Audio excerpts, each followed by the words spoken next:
नमस्कार, छत्तीसगढ़ की तमाम बड़ी खबरों के साथ मैं हूं सिमरन कौर। आइए देखते हैं आज की सुर्खियां। कांग्रेस विधायकों का मोदी सरकार पर आरोप, 7 करोड़ वैक्सीन का क्यों किया निर्यात। एससीएल दीपका में ट्रक यूनियन की होगी हड़ताल, लोडिंग पॉइंट समतल स्थान पर करने की मांग। सिलगेर जा रहे आप नेताओं को रोका, तर्रेम थाना परिसर में बैठ गए धरने पर। निजी स्कूलों द्वारा मनमाने फीस वसूली का मामला, संसदीय सचिव विकास ने प्रमुख सचिव से की मुलाकात। मंत्री भगत का ग्रामीणों ने किया घेराव, नाराज मंत्री ने कलेक्टर और एसडीएम को किया तलब। कांग्रेस विधायकों के प्रतिनिधि मंडल ने राज्यपाल अनुसुईया उइके को राष्ट्रपति के नाम एक ज्ञापन सौंपा। इसमें कांग्रेस विधायकों ने मोदी सरकार पर वैक्सीन नहीं देने का आरोप लगाया। प्रदेश कांग्रेस अध्यक्ष मोहन मरकाम ने इस मौके पर कहा कि केंद्र सरकार ने करीब 7 करोड़ वैक्सीन निर्यात किया है, लेकिन देश के लोगों को पर्याप्त वैक्सीन नहीं दिया। मोदी सरकार एक दिन में कम से कम 1 करोड़ लोगों को वैक्सीन लगाए, न कि एक दिन में औसतन 16 लाख लोगों को। प्रतिनिधि मंडल में पीसीसी अध्यक्ष मोहन मरकाम के साथ मंत्री रविंद्र चौबे, मोहम्मद अकबर, डॉक्टर शिव कुमार डहरिया, वरिष्ठ विधायक सत्यनारायण शामिल हुए। कांग्रेस ने अपने ज्ञापन में कहा कि कोविड-19 महामारी से लड़ाई और बीमारी को हराए जाने का यही एकमात्र रास्ता है। हर भारतीय को कोरोना से जीत दिलाने का भी यही एकमात्र रास्ता है और इसके लिए केंद्र सरकार को निर्देशित किया जाना चाहिए। महामहिम राज्यपाल महोदया को महामहिम राष्ट्रपति के नाम हम लोगों ने एक ज्ञापन सौंपा है और उसमें मांग की है देश के नागरिकों को हर दिन 1 करोड़ वैक्सीनेशन और यूनिवर्सल मुफ्त वैक्सीनेशन किया जाए। ये हम लोगों ने मांग किया है। केंद्र में बैठी भारतीय जनता पार्टी की मोदी जी की सरकार देश के नागरिकों की सुरक्षा को अनदेखी कर रही है। सुप्रीम कोर्ट भी लगातार केंद्र सरकार को फटकार लगा रही है, सचेत कर रही है, उसके बाद भी नहीं जाग रही है। जो विदेशों में 6 करोड़ 63 लाख वैक्सीनेशन भेजा गया, जबकि हमारे देश में वैक्सीनेशन की कमी है। इसीलिए हम मांग करते रहे। केंद्र सरकार कहती है वन नेशन वन मार्केट की जब बात होता है तो मुफ्त में यूनिवर्सल मुफ्त वैक्सीनेशन भी होना चाहिए। ये हम लोगों ने महामहिम राष्ट्रपति से मांग की है। एससीएल की दीपका कोयला खदान पर कोयले की ट्रांसपोर्टिंग से जुड़े वाहन मालिक 7 जून से धरना प्रदर्शन करेंगे। ट्रक यूनियन का कहना है कि दीपका खदान में कोयला लोडिंग पॉइंट को समतल स्थान पर ले जाने की मांग वे काफी समय से कर रहे हैं, मगर प्रबंधन इस पर ध्यान नहीं दे रहा। पासपोर्ट ट्रक एंड ट्रेलर मालिक संघ ने इस संबंध में ज्ञापन तहसीलदार को सौंपा। संघ के पदाधिकारी ने बताया कि दीपका खदान के 17, 18, 19 और 20 नंबर लोडिंग पॉइंट को समतल स्थल पर परिवर्तित करने के लिए पूर्व में पत्र प्रेषित किया गया था, जिस पर एससीएल प्रबंधन द्वारा किसी भी प्रकार का संज्ञान नहीं लिया गया। समस्या यथावत बनी हुई है। अंततः मजबूरन ट्रक यूनियन को आंदोलन के लिए बाध्य होना पड़ रहा है। इस संदर्भ में ट्रक यूनियन संघ दीपका गेवरा शांतिपूर्वक धरना प्रदर्शन करेगी। इसके बाद भी किसी प्रकार की कार्यवाही नहीं की जाती है तो सभी ट्रांसपोर्टर साथी अपना ट्रक खड़ा कर अनिश्चितकालीन के लिए आंदोलन का विरोध प्रदर्शन करेंगे। बीजापुर के सिलगेर में हुई फायरिंग की घटना की जांच के लिए आम आदमी पार्टी की 5 सदस्यीय टीम सिलगेर के लिए निकली थी, मगर प्रशासन ने इन्हें जाने नहीं दिया। इसके विरोध में आप नेता तर्रेम थाने में धरने पर बैठ गए। बीजापुर के सिलगेर में आम आदमी पार्टी की टीम पहुंचकर ग्रामीणों से बातचीत करना चाहती थी, मगर उन्हें सिलगेर जाने से रोका गया। इसके बाद 3 किलोमीटर पहले तर्रेम थाना परिसर में प्रदेश अध्यक्ष कोमल हुपेंडी के नेतृत्व में आप नेता धरने पर बैठ गए।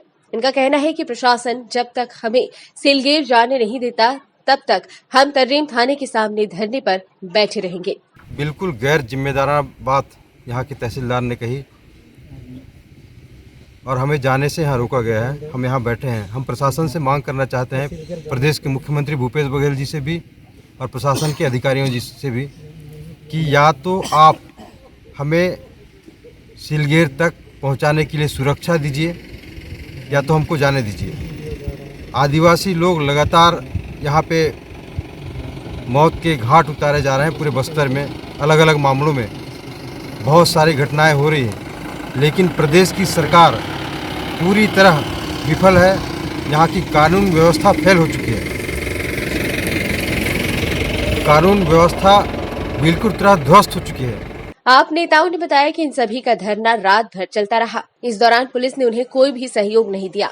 आप नेता मांग कर रहे हैं कि जिस तरह दूसरे दलों को सिलगेट जाने का इंतजाम किया गया, उसी तरह उन्हें भी सुरक्षा व्यवस्था के साथ सिलगेट जाने की इजाजत दी जाए।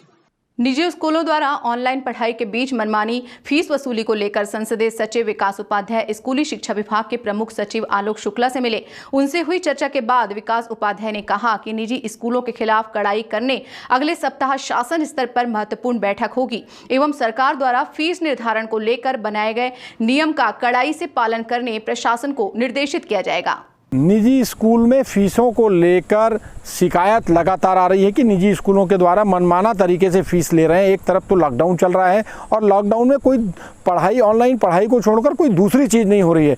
बार बार ये लोगों की तरफ से खबरें आती है कि स्कूल एक तो फीस के लिए फोर्स डाल रहा है और साथ ही साथ जब बात की जाती है तो स्कूल इस बात को कहता है कि टीचरों को फीस देनी पड़ती है और इन तमाम चीज़ों पर बात वो कहता है, मेंटेनेंस की बात करता है। लेकिन अब जब लॉकडाउन की स्थिति बनी हुई है, ना स्कूल में कोई मेंटेनेंस लगता है, ना बस चल रही है, ना बिजली वहाँ जल रही है, ना स्कूल में कोई साफ़ सफाई की बात है और टीचरों को भी इस पूरे लॉकडाउन के दौरान उनकी जो सैलरी है उसमें भी कटौती करने का काम किया गया। आज मैनपाट के ग्राम पथरई में आक्रोशित ग्रामीणों ने मंत्री अमरजीत भगत के काफिले का घेराव कर दिया। ग्रामीणों ने सीएमडीसी के ठेकेदार द्वारा कराई जा रही खुदाई पर नाराजगी जताई। आक्रोशित लोगों ने कहा कि सीएमडीसी द्वारा अपना वादा पूरा नहीं किया गया है। मैनपाट के इस इलाके के प्रभावितों को सीएमडीसी ने रोजगार देने का वादा किया था, लेकिन कार्य शुरू होने के बाद भी रोजगार नहीं दिया गया। मंत्री भगत ने तत्काल सरगुजा कलेक्टर, एसडीएम और अन्य प्रशासनिक अधिकारियों को मौके पर बुलाया। अधिकारियों ने उन्हें बताया कि आगे की कार्यवाही चल रही है। उन्होंने इस संबंध में ग्रामीणों को आश्वस्त किया है। बीजापुर भैरमगढ़ एरिया कमेटी के 3 माओवादियों ने आत्मसमर्पण किया है।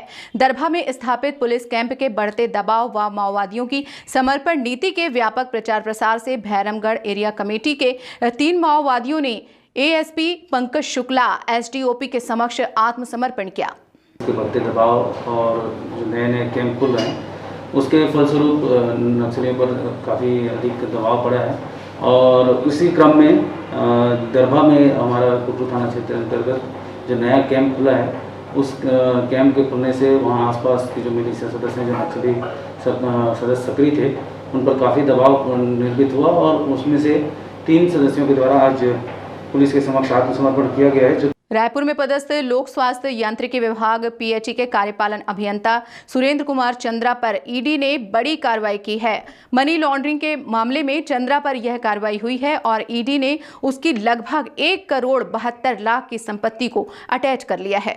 पीएचई के कार्यपालन अभियंता सुरेंद्र कुमार चंद्रा के ऊपर हुई इस कार्रवाई की जानकारी director general of economics and enforcement के अधिकृत ट्विटर हैंडल पर दी गई है। पीएमएलए के भ्रष्टाचार प्रकरण में की गई इस बड़ी कार्रवाई से विभागीय महकमे सहित प्रदेश भर में हड़कंप मच गया है।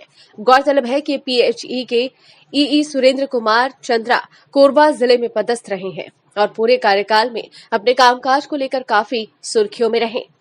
उनकी अकूत बेनामी संपत्ति होने की सुगबुगाहट उनके कार्यकाल के दौरान खूब रही। कोरबा में पदस्थापना के दौरान ही एंटी करप्शन ब्यूरो ने शिकायत पर बड़ी कार्यवाही करते हुए ईई चंद्रा के जांजगीर चांपा जिला स्थित गृह निवास में छापे मारकर कार्रवाई की। इनकी बेनामी संपत्ति को लेकर एसीबी ने चालान भी पेश कर दिया। जानकार बताते हैं कि गंभीर मामले में जांच और चालान पेश होने के बाद ईई जैसे पद पर पदस्थ रहकर अटैचमेंट में इन्हें कार्य पर लिया जाना था, लेकिन बड़े अधिकारियों की मेहरबानी के कारण ईई पर बने ही रहे। सुरेंद्र चंद्रा इससे पहले जगदलपुर में पदस्थ रहते सस्पेंड हुए हैं। कोरबा से हटाए जाने के बाद रायपुर अटैच किया गया और फिर चांपा में ईई का दायित्व संभाल रहे थे। उनकी संपत्ति के संबंध में कोई दस्तावेज, हिसाब किताब नहीं मिला। इस कारण से मनी लॉन्ड्रिंग के मामले में इन पर शिकंजा ईडी ने कसा है। अब देखना है कि मेहरबानी से अपने पद का दुरुपयोग कर अकूत संपत्ति हासिल कर रहे ईई चंद्रा पर एसीबी ईडी की बड़ी जांच और कार्यवाही के बाद सरकार क्या रुख अख्तियार करती है। ईडी ने कहा है कि अधिकांश संपत्ति सुरेंद्र चंद्रा और उसकी पत्नी के नाम पर है। भ्रष्टाचार की अर्जित रकम से उनकी पत्नी ने एक मकान का पंजीयन भी कराया है। बलौदाबाजार जिले के विभिन्न थानों में दर्ज अपहरण के प्रकरणों में अपहृत बालिकाओं की सकुशल बरामदगी के लिए पुलिस ने विशेष अभियान चलाया। इस दौरान 92 बालिकाओं को सकुशल बरामद कर उनके परिजनों को सौंपा गया। पुलिस अधीक्षक आई के अलीसेला के निर्देश पर बलौदाबाजार जिले में टीम गठित कर विशेष अभियान चलाकर 4 महीने में कुल 92 अपहृत बालिकाओं को देश के अलग अलग जगहों में जम्मू कश्मीर, नागपुर, पुणे, अहमदाबाद आदि शहरों से सकुशल बरामद कर परिजनों को सुपुर्द किया गया और आरोपियों को जेल भेज दिया गया है। जिला पुलिस के लिए ये बड़ी उपलब्धि है। पर्यावरण की सुरक्षा और संरक्षण हेतु विश्व पर्यावरण दिवस पूरे विश्व में मनाया जाता है। इस मौके पर ऐसे स्थानों के बारे में तो चर्चा ही की जा सकती है कि जहां आज हरियाली होनी थी, मगर आज ऐसे स्थानों पर जहरीले कचरे का ढेर है। बुलेटिन में बस इतना ही। बने रहिए DV लाइव छत्तीसगढ़ के साथ। नमस्कार।